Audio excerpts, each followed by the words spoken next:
I fear that what I'm about to say may come across as irreverent or quasi-sacrilegious, but I've never liked the Beatitudes. I've always had an incredibly hard time with this passage, maybe for three reasons. First, we hear it all the time. And so with anything that we hear all the time, at least for me, it's easy to kind of just tune out and I get lost. Second, because usually this is either translated poorly or it's explained poorly, and which doesn't help.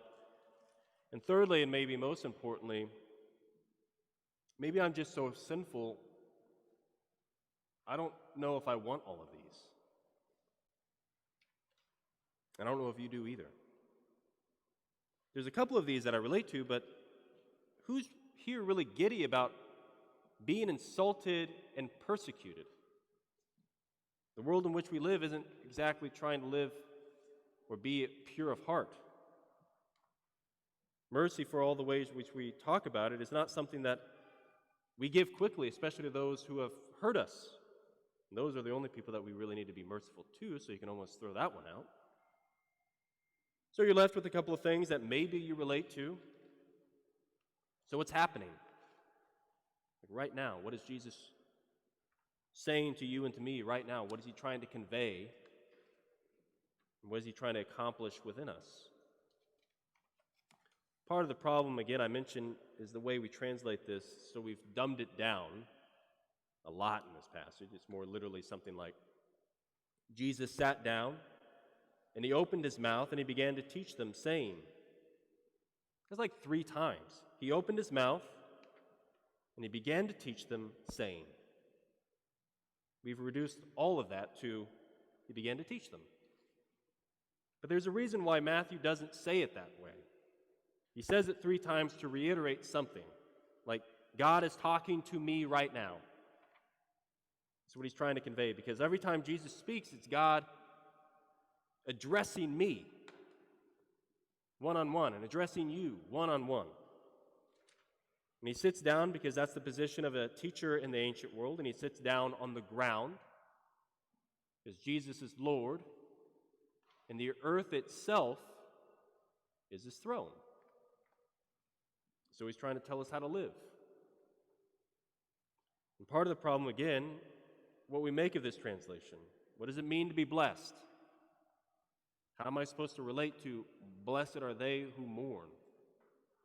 I know many people who are mourning right now, and I can tell you they don't feel very blessed. Maybe some of you don't either.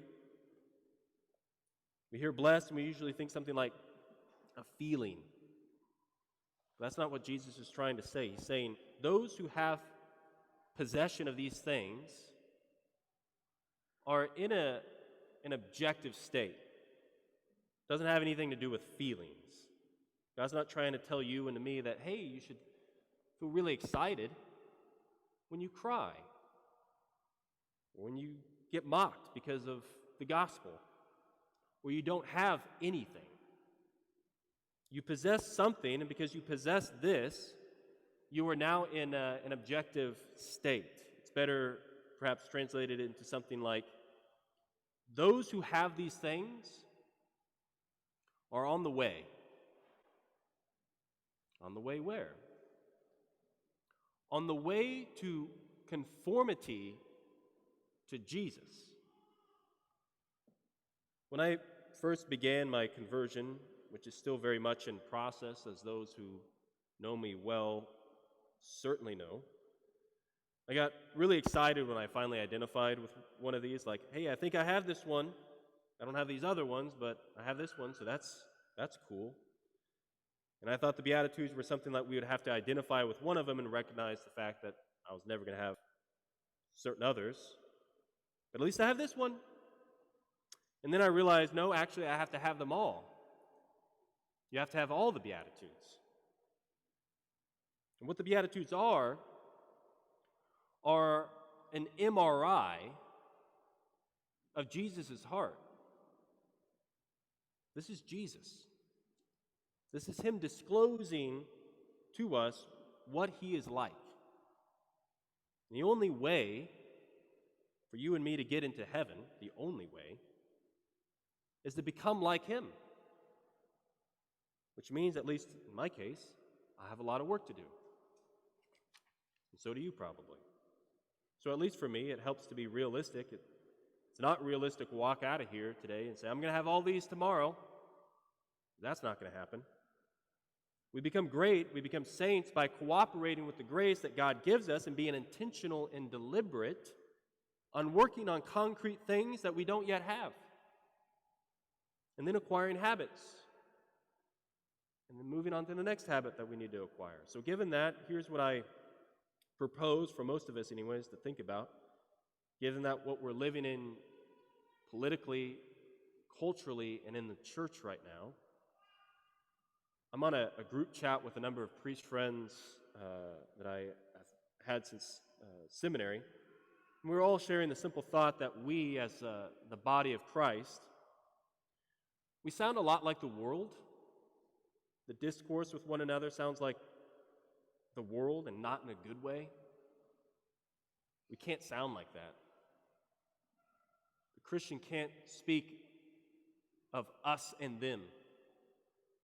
The Lord has invaded my life and yours so that we might give something to the world, so that we may help it encounter Him, to become holy, to become truly human. And our discourse with each other oftentimes doesn't sound human, especially in social media, but not just there. And so the one beatitude I would encourage many of us perhaps to start to work on is meek. Meek is the only word that Jesus ever uses to describe His interior life. In another passage in Matthew, Jesus says, "Come to me and learn from me. Let me teach you how to be truly human." Then He goes on to say, "For I am meek and humble of heart." Meek isn't a word that many of us get excited about, perhaps especially for men. I say meek, and most of us have this idea of kind of a wallflower or a pushover or a doormat. But Jesus was not a wallflower, certainly not a doormat or a pushover. Meek is best understood as strength under control. Some of you have heard this before, and perhaps on another occasion it was a word that was used for breaking a horse or training a horse. I only learned this since I've moved to Stillwater. To meek a horse, I didn't know it was a verb, but it is. To meek a horse is to tame it. All the same power of a wild horse, but now it's harnessed. It doesn't kick, it doesn't buck, it doesn't bite. That's Jesus. Jesus is the pure power of God, the one through whom the entire universe was made. Everything He does and everything He says is done out of love. Do you? Do I? Is every word that comes out of my mouth uttered in love? Do you kick? Perhaps especially those at home? Do you bite? If so, maybe tonight you just say, "Lord, here's the reins of my life." Just like a horse, if you could hand the reins over to another master. Meek me. I don't want to hurt people. I don't want to snap. I don't want to kick. I don't want to bite. I want everything I do today, just today, because that's enough to work on, to be done and said out of love. And if I wake up tomorrow, "Lord, here's the reins, and meek me." And as we acquire that habit, then we go on to the next beatitude. And then the next beatitude. And then the next beatitude. And here's the key. You and I can do this. We can do this because the power of God is alive in me and alive in you. It won't happen by trying. It will happen by saying, "Lord, I invite you into my life in a new way. I can't do this on my own, but you can do it in me. So do it, Lord. Take control of my tongue, my thoughts, my actions. Let it all always be under control." And as you and I come forward for communion today and we receive Jesus into our bodies, Let us be conscious of what you and I are receiving.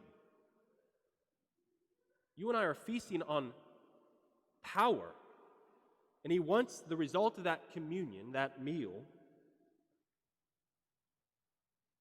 to be what we become like the one we consume, that we may be saints.